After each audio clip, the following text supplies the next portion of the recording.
తాకట్లో ఉన్న బంగారాన్ని విడిపించి ఆ రోజున మార్కెట్ ధర కట్టి మిగిలిన డబ్బును మీకు అందిస్తుంది కొమ్మూరి గోల్డ్.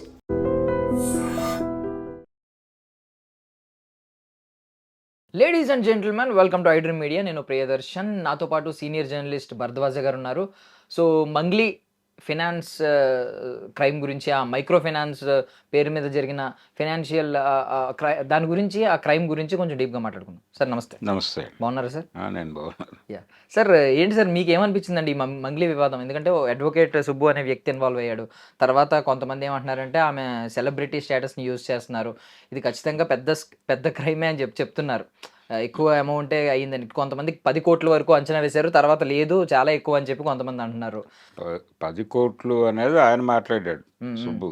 అంటే ఆయన దగ్గరకు వచ్చినటువంటి కంప్లైంట్స్, తన దగ్గరకు వచ్చిన కంప్లైంట్స్ మేరకు 6 నుంచి 10 కోట్లు అనే మాట ఆయన నుంచి వచ్చింది. రెండోది, ఇది మైక్రో ఫైనాన్స్ కాదు, సినిమా బడ్జెట్ లేదు, ఇది మైక్రో ఫైనాన్స్ కాదు. వీళ్ళు పెట్టుబడుల సమీకరణ కార్యక్రమంలో ఉన్నారు. ఈ పెట్టుబడులు సమీకరించడానికి ఒక ఇన్ఫ్రా కంపెనీని ఫ్లోట్ చేశారు వీళ్ళు. ఆ ఇన్ఫ్రా కంపెనీ పేరుతో ఈ డబ్బులు తీసుకోవటం అనేది పెట్టుబడుల సమీకరణ చేశారు. వీళ్ళు ఇచ్చిన రిసిప్ట్లు కూడా ఇన్ఫ్రా కంపెనీ పేరుతోనే ఇచ్చారు. అయితే ఆ ఇన్ఫ్రా కంపెనీకి పెట్టుబడులు సమకూర్చుకోవటానికి, ఇలా జనం దగ్గరికి వెళ్ళటానికి లీగల్గా పవర్ ఉందా అంటే ఆ మేరకు రిజిస్టర్ చేశారా, రిజిస్ట్రేషన్ చేసేటప్పుడు ఈ వెసులుబాటు కల్పిస్తూ రిజిస్ట్రేషన్ జరిగిందా అనేది వెరిఫై జరగాలి. అది జరగకపోతే ఇది నేరం అవుతుంది. ఇప్పుడు రామోజీరావు గారు ఆయన మార్గదర్శిలో చీటీ పాడేసిన వాళ్ళు, ఆ డబ్బులు మా దగ్గర డిపాజిట్గా పెట్టండి, మీకు ఇంట్రెస్ట్ పే చేస్తాము అంటే పెట్టారు. కానీ వాళ్ళు లీగల్గా అలా పెట్టేటువంటి ఇది లేదు. ఎందుకంటే అది హిందూ అవిభక్త కుటుంబానికి చెందినటువంటి రిజిస్ట్రేషన్. అది పట్టుకొని కదా ఉండవల్లి అరుణ్ కుమార్ సుప్రీంకోర్టు దాకా వెళ్ళి ఆయన్ని 8 గంటలు అక్కడ అయ్యంకార్ భవన్లో నుంచోబెట్టి ఇంట్రాగేషన్ చేశారు రామోజీరావుని. మరి ఈ కేసులో కూడా అలాగే జరగాలి కదా. కాబట్టి ఈ పాటికే నిజానికి ఈడీ తదితర ప్రభుత్వ సంస్థలు ఎంటర్ కావాలి. మనీ లాండరింగ్ జరిగింది ఇక్కడ. ఆల్రెడీ ఒక వీడియో సర్క్యులేట్ అయింది, ఆయన ఎవరో కూర్చుని నోట్లు లెక్కిస్తున్నాడు. ఇప్పటివరకు సిబిసిఐడి వాళ్ళు పావులు గదిపినట్టుగా కూడా ఎక్కడా కనబడలేదు, ఈడీ వాళ్ళు రంగంలోకి వచ్చినట్టు కనబడలేదు. మొత్తానికి మూవ్మెంట్ పెరుగుతున్న సందర్భంలో ఇప్పుడు ఆ ఇన్ఫ్రా కంపెనీ ఫ్లోట్ చేసినటువంటి వ్యక్తులు కనిపించడం లేదు అని అంటున్నారు. వాళ్ళు మిస్ అయ్యారు, మంగ్లీ గారు కూడా ఇప్పుడు టచ్లో లేరు అని ఒక మాట ఈరోజు సర్క్యులేషన్లోకి వచ్చింది. అంటే నెమ్మదిగా ఇదేదో ముదురుతోంది అనే విషయం అర్థం చేసుకుని హైడ్ అవుతున్నారా? నిజానికి పోలీసు వారు ఈ కంప్లైంట్స్ వరద మొదలైన క్షణమే వీళ్ళు మీడియాకి వెళ్ళి మాట్లాడే పరిస్థితి అలాంటివి లేకుండా, అలాగే సాక్ష్యాలను తారుమారు చేయడానికి వెసులుబాటు కల్పించారు. అసలు టోటల్గా వీళ్ళందరికీ పరిచయాలు ఉన్నాయి. ఇప్పుడు ఆ సుబ్బు అనేటువంటి అడ్వకేట్తో వీడు ఈ గొడవ కంటే ముందే మాట్లాడుకున్నారు వీళ్ళు. అది వాళ్ళే చెప్పుకుంటున్నారు ఓపెన్గా. పైగా అతని బలహీనతలు ఏమిటి, అతని కోరికలు ఏమిటి కూడా ఈవిడే చెప్పారు మీడియా ముందు, మంగ్లీ. ఇలాంటివి అర్థమైనప్పుడు వాళ్ళిద్దరి మధ్య పూర్వపరిచయం ఉందనేది తెలుస్తోంది.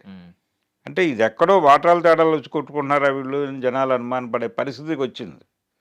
అందుకని యాక్చువల్గా పోలీసులు చేసి ఉండాల్సిన పని, ప్రభుత్వం చేయాల్సిన పని ఏంటంటే, ఈ ఫైనాన్షియల్ క్రైమ్ అనేది ఈ లెవెల్లో కనిపిస్తోంది. ఆవిడ వెళ్ళి అందరికీ పిటిషన్లు ఇస్తోంది, అది ఓకే. ముందు ఇమ్మీడియట్గా వీళ్ళందరినీ తీసుకెళ్ళి లోపల కూర్చోబెట్టి దర్యాప్తు చేసి, తప్పైతే సారీ చెప్పి, సారీ కూడా చెప్పాల్సిన అవసరం లేదు. ఒక ఎలిగేషన్ వచ్చింది పబ్లిక్ నుంచి మీ మీద, ఆ ఎలిగేషన్లో మేము ప్రూవ్ చేయలేకపోయాం, మీరు క్రైమ్ చేశారని వదిలేస్తున్నాం. ఒకవేళ క్రైమ్ చేశారని ప్రూవ్ అయితే కోర్టు ఏ డెసిషన్ తీసుకుంటుందో ఆ డెసిషన్ తీసుకుంటుంది. కానీ ఎందుకు అరెస్ట్ చేయలేదు ముందుగా అనేది ఇప్పుడు ప్రశ్న. ఇప్పుడు ఆవిడ తప్పించుకున్నారు, వెళ్ళిపోయింది, ఫోన్ లిఫ్ట్ చేయట్లేదని మాట్లాడుతున్నారు. మీ దగ్గర ఉండగా మీరు ఎందుకు కస్టడీలో తీసుకోలేదు అనే ప్రశ్న కదా చేయాల్సింది. సో అలా ఆవిడ అందరినీ కలిసి, శివధర్ రెడ్డి గారిని కలిశారు, సజ్జనార్ గారిని కలిశారు, వీళ్ళందరినీ కలిసి నన్ను డిఫేమ్ చేయడానికి రకరకాల ప్రయత్నాలు జరుగుతున్నాయి, దయచేసి ఈ పోరాటంలో నాకు సహకరించండి అని కాగితాలు ఇచ్చింది ఆవిడ. సరే, మీ పోరాటంలో మీకు సహకరిస్తారా లేదా అనే దానికంటే కూడా ప్రజలు నష్టపోయిన వాళ్ళ పరిస్థితి ఏంటి, ఆవిడ కూడా బాధితులు అని మాట్లాడింది. బాధితులకు న్యాయం జరగాలంది ఆవిడ. ఆవిడ మీద ఎలిగేషన్స్ చేసినటువంటి అడ్వకేట్ సుబ్బు కూడా బాధితులకు న్యాయం జరగాలంటున్నాడు. ఇద్దరూ అదే కోరుకుంటున్నారా? మరి ఆ బాధితుల పరిస్థితి ఏంటి? ఎంతమంది ఇప్పుడు కనిపిస్తున్న వాళ్ళేనా? 2 తెలుగు రాష్ట్రాల్లోనూ ఉన్నారా? రాయలసీమలో కూడా ఉన్నారా? ఆవిడొచ్చింది అక్కడి నుంచే. కాబట్టి అక్కడ వరకు జనాలను ఇన్‌ఫ్లూయెన్స్ చేసి పెట్టుబడులు సమీకరించారు. మీరు రూ. 10 పెట్టండి, నెలకు రూ. 100 తీసుకెళ్ళండి అంటే పెడతారు కదా! అలా పెట్టిన బాపత వీళ్ళందరూ. ఈవిడ సెలబ్రిటీ స్టేటస్‌ని కూడా వాడితే వాడుండొచ్చు. ఆవిడున్నారు మా వెనకాల. ఆవిడున్నారు మా వెనకాల అనే అభిప్రాయం వీళ్ళలో కనిపిస్తోందిప్పుడు. ఎందుకంటే మొన్న మధు అనే అతను సరెండర్ అయ్యాడు. అప్రూవర్‌గా మారాడు. అప్రూవర్‌గా మారుతున్నానని ముందే ఒక వీడియో చేశాడు. ఈ అప్రూవర్‌గా మారటం అనే దానిలో నాకు కనిపించిన కుట్ర ఏంటంటే, ఈ కుర్రాళ్ళందరూ ఆవిడ బ్రదరు, ఈ మధు అనేవాడు, ఇంకొక వ్యక్తి వీళ్ళందరూ కలిసి మనం అరెస్ట్ అయిపోదాం, మనం ఏదో అయిపోదాం గానీ తన్ని కాపాడదాం అని ఏదైనా బ్రాడ్ డెసిషన్ తీసుకున్నారా అనేది డౌట్. ఈయన సరెండర్ అయిన పద్ధతి అది చూస్తే. ఆయన ఆయన మీడియా ముందు మాట్లాడిన 2 వీడియోల్లోనూ చాలా క్లియర్‌గా ఆవిడకేం సంబంధం లేదని చెప్పాడు. చెప్పేసి తను లోపలికి వెళ్ళిపోతే బయటికి తీసుకురావడానికి ఆవిడ ప్రయత్నం చేస్తుంది కదా అనేది ఐడియా కావచ్చేమో అనుకుంటున్నాను నేను. అందుకని వీళ్ళు కొంచెం వ్యూహాత్మకంగానే మాట్లాడుతున్నారు కానీ, పబ్లిక్‌లో నుంచి ఆవిడ ఇమేజ్ చూపించి మా దగ్గర నుంచి డబ్బులు తీసుకున్నారనే మాటలు దొర్లాయి ఆల్రెడీ. దొర్లాయి కాబట్టి ఇమ్మీడియేట్‌గా మీరు కస్టడీలో తీసుకొని కార్యక్రమం మొదలుపెట్టాలి కదా! ఎందుకు వదిలిపెడుతున్నారు? ప్రభుత్వానికైతే ఒక బాధ్యత ఉంది. ఇంత పెద్ద క్రైమ్ అన్నప్పుడు దాని గురించినటువంటి ఒక బహిరంగ ప్రకటన చేయాల్సిన బాధ్యత అయితే ఉంది. పబ్లిక్ అందరూ చాలా అవేర్ అయ్యి చూస్తున్నారు ఈ వార్తని. అంటే ఇలాంటివి జరుగుతాయా? ఇలాంటివి కూడా మనం జీర్ణం చేసుకోవాలా అన్న మూడ్‌లో చూస్తున్నారు. ఏ మూడ్‌లో చూసినా చూస్తున్నారనే మాట వాస్తవం కాబట్టి, దాని ఇన్‌ఫ్లుయెన్స్ ఉంటుంది కాబట్టి ప్రభుత్వం ఈ విషయంలో ఒక బహిరంగ ప్రకటన చేస్తే బావుంటుందనేది నా అడ్వైస్. అండ్ ఇవి ఇప్పుడు ఎప్పుడైతే సుబ్బు గారు ఫస్ట్ కేసేశారో, తర్వాత మంగ్లీ గారు ఆయన మీద ఎక్స్‌టార్షన్ కేసేశారు. మోర్ ఓవర్ ఈ మీడియా సర్కిల్స్‌లో అయితే ఎవరు కరెక్ట్ అనేది ఇదే నడిచింది. అసలు మెయిన్ బాధితులు ఎవరు? ఆళ్ళు ఎందుకు నష్టపోయారు? ఎంతమంది నష్టపోయారు? ఇంకా ఎంతమంది ఉన్నారు? ఈ డిస్కషన్ మానేసి ఇద్దరిలో ఎవరు కరెక్ట్? వాళ్ళిద్దరిని కూర్చోబెట్టడం, లైవ్‌లోకి తీసుకోవడం ఇలాంటిది నడిచింది. అండ్ ఈవెన్ సుబ్బు అనే వ్యక్తి పంజాగుట్ట పోలీస్ స్టేషన్‌కెళ్తే అతనికి లైవ్‌లో టెస్ట్ చేశారు. ఆల్కహాల్ టెస్ట్ అని చెప్పి అతను కూడా ఇది కుట్ర ఆవిడ ఆవిడే ఇన్‌ఫ్లుయెన్స్ యూజ్ చేయించారు. చేస్తున్నారు అని చెప్పి ఆయన అంటూ ఆవిడే ఉన్నారు. చేయించారన్నారు. కోర్టుకెళ్లారు ఆళ్ళు. హైకోర్టుకెళ్లారు. పైగా హ్మ్. బార్ కౌన్సిల్‌లో గూడా దీన్ని పెట్టారు ఈ ఇష్యూని. అది గొడవ అవుతోంది. రఘునాథ్ లాంటి అడ్వకేట్లు కూడా మాట్లాడారు. ఇది కరెక్ట్ కాదు పోలీసులు బిహేవ్ చేసిన పద్ధతి అని. హ్మ్. సీఐ ఇప్పుడు రాడార్‌లో ఉన్నాడాయన. రాడార్‌లో ఉన్నాడు. ఆయన్ని ఫైర్ చేసే ప్రయత్నాలు జరుగుతున్నాయనే మాట కూడా వినిపిస్తోంది. హ్మ్. సరే ఫైర్ చేస్తారా? చెయ్యరా? అనేది పక్కన పెట్టేస్తే, పోలీసులు వ్యవహరించాల్సిన పద్ధతిలో ఈ కేసులో వ్యవహరించలేదు అనేదైతే వాస్తవం. హ్మ్. వాళ్ళు బయటకి ఇష్యూ చేసినటువంటి పంజాగుట్ట పోలీస్ స్టేషన్ నుంచి బయటకొచ్చిన ఎఫ్ఐఆర్‌లో వాళ్ళు పెట్టిన సెక్షన్స్‌కి, వీళ్ళు చేసిన క్రైమ్‌కి ఏమాత్రము పొంతన లేని పద్ధతిలో నడిచిందది. హ్మ్. మరి మీరే అలా నీరుగారి చేస్తే ఎలా కేసుని? ముందు వీళ్ళందరినీ కస్టడీలో పెట్టాలి గదా! సాక్ష్యాధారాలు తారుమారు చేస్తారుగా, వీళ్ళు రోడ్డు మీద ఖాళీగా ఉండరుగా. హ్మ్. ఆ ప్రయత్నం జరగకుండా చేసుకోవాల్సిన అవసరం ఉంది. మీకు దీనికి సంబంధించినటువంటి లీగాలిటీస్ ఏమిటి? ఎక్కడ రిజిస్టర్ చేశారు ఫరము? ఆ రిజిస్టర్ చేసిన దగ్గర నుంచి దాని ఒరిజినల్ డాక్యుమెంట్స్ అడిగితే ఇస్తారాళ్ళు. ఇవన్నీ తీసుకొచ్చి రోడ్డు మీద నుంచోబెట్టి మాట్లాడాల్సిన ఇష్యూని ఎందుకు ప్రాపర్‌గా డీల్ చేయటం లేదు అనేది కూడా ఒక క్రిటిసిజం ఉంది నాకు. హ్మ్. ఎవరు ప్రాపర్‌గా డీల్ చేయట్లేదు ఈ ఇష్యూని. గందరగోళంగా ఎవరికి తోచిన పద్ధతిలో వాళ్ళు ఎలా పడితే అలా ముందుకెళ్ళిపోతున్నారు. హ్మ్.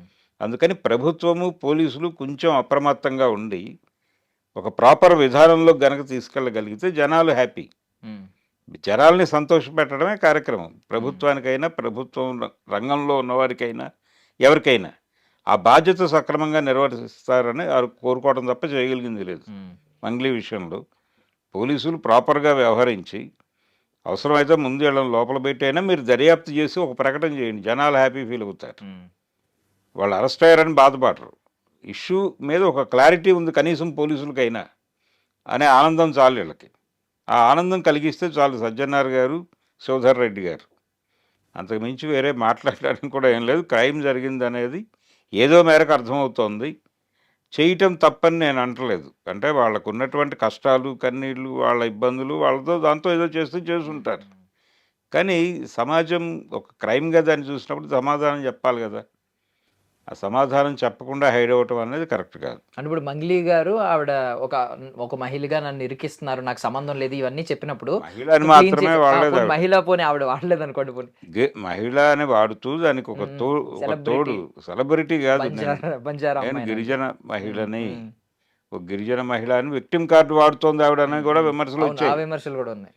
సో అలాంటప్పుడు చాలా మంది విమర్శలు ఏంటంటే మీరు మీ బ్యాంక్ స్టేట్మెంట్లను కానీ వాటిని బహిర్గతం చేసో లేదంటే పోలీసులకు చెప్పి ఎక్కడో చోట క్లీన్ చిట్ తో బయటకు వచ్చేయచ్చు కదా ఈ కేసు ఆవిడ నుంచి. చెప్పడం ఏంటంటే మీరు పోలీసుల మీద ప్రెజర్ తీసుకురండి అందరూ. ఉమ్, ఉమ్, ఇంతమంది ఇంత పెద్ద స్కామ్ అని అర్థమవుతున్నప్పుడు మాట్లాడుకుంటున్నారు. ఉమ్, ఉమ్, అందులో నిజాలు ఎంత ఉన్నాయి? అసలు 10 కోట్లే తీసుకుని ఉండొచ్చు. ప్రభుత్వం నిర్ధారించాలి కదా.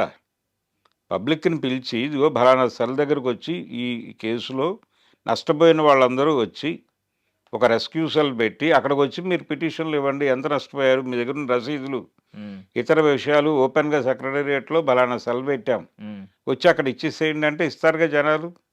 మీరు ఎందుకు ప్రోగ్రామ్ టేకప్ చేయట్లేదు? అంటే ప్రభుత్వాన్ని టోటల్గా ఇన్ఫ్లుయెన్స్ చేసే పరిస్థితిలో ఆవిడ ఉంటుందని నేనైతే అనుకోవడం లేదు. ఉమ్, ఉమ్, కానీ ఎందుకు ఈ పనులు జరగటం లేదు అనేది దానికి సమాధానం చెప్పాల్సిన అవసరం అయితే ఉంది. ఉమ్, ఉమ్. ప్రభుత్వానికి ఉంది, ఆవిడకి ఉంది. ఆవిడ చెప్తారా చెప్పరా అనేది పక్కన పెడితే ప్రభుత్వం వైపు నుంచి ఒక ప్రకటన కావాలి. ఇప్పుడు జరిగినటువంటి ఇంట్రాగేషన్స్, ఇతర పద్ధతుల్లో వాళ్ళు సేకరించిన సమాచారం దాన్ని అనలైజ్ చేసి ఒక ప్రాపర్ వేలో ఈ కేసు విచారించి నేరస్తుల్ని ఉమ్. నుంచోబెట్టాల్సిన అవసరం అయితే ఉంది. ఆ ప్రయత్నం పోలీసులు ఎంతవరకు చేస్తారనేది చూడాలి. అంటే ఇలాంటి గతంలో ఫైనాన్షియల్ క్రైమ్లు స్కామ్లు చాలా జరిగినాయి, కొన్ని వైరల్ అయినాయి తప్ప. సత్యం రామలింగరాజు గారు జైలుకి వెళ్ళి కూర్చున్నాడుగా. ఉమ్, ఉమ్, ఆయన చాలా ఇప్పుడు బిల్ క్లింటన్తో పక్కన కూర్చున్న మనిషి వచ్చి మన లాకప్లో కూర్చున్నాడుగా చర్లపల్లిలో. ఉమ్, ఉమ్, అలాంటి సంఘటనలు చాలా ఉన్నాయి. చర్లపల్లిలో చెంచల్గూడలో ఉన్నట్టున్నాడు ఆయన. ఉమ్, ఉమ్. అలా ఉన్నవాళ్ళు చాలామంది ఉన్నారు కదా. కృషి బ్యాంక్ వెంకటేశ్వరరావు జైల్లోనే ఉన్నాడుగా. మీరు క్రైమ్ చేసినా అంతే, ఎక్కడో చోట కూర్చోవాలి. అసలు మేము జైల్లో ముట్టకూడదు అనుకుంటే ఎలా కుదురుతుంది? అంటే బాధితులకి న్యాయం ఎంతవరకు జరుగుతుందని మీ అభిప్రాయం సార్? ముందు అసలు వీళ్ళ గొడవ క్లారిటీ వస్తే ఎంతమంది బాధితులు ఉన్నారో కూడా తెలియదు మనకి. ఉమ్, ఉమ్. 150 కోట్ల బాధితులు ఉన్నారా, 1000 కోట్ల బాధితులు ఉన్నారో ముందు ప్రభుత్వం ఒక ప్రకటన చేస్తే అప్పుడు అర్థమవుతుంది. Thank you sir, thank you so much మీ విలువైన సమయాన్ని సమాచారాన్ని ఇచ్చిన. Thank you. And for more videos, Please subscribe to iDream channel. Subscribe to iDream Media. Please subscribe to iDream. Please subscribe to iDream. Please subscribe iDream. And please subscribe to iDream. For more videos, subscribe to iDream. please like, share, and subscribe to the channel. Congratulations, iDream. Subscribe to iDream. Subscribe to iDream. So subscribe to iDream Media. iDream ki iDream team andarki huge congratulations. Please subscribe iDream Media. Please subscribe to iDream. Subscribe iDream. Please subscribe to iDream. iDream అంటే నా కళల channel subscribe చేసుకున్న నోరు తిరుగుతలేదు, మీరైతే గంట గుర్తు కొట్టండి. For more such videos, please subscribe to iDream. Subscribe to iDream. Please subscribe to iDream. Please subscribe iDream Media. Please do subscribe to iDream. Please subscribe to iDream Media. For best entertainment and information, please subscribe iDream. And don't forget to subscribe to iDream.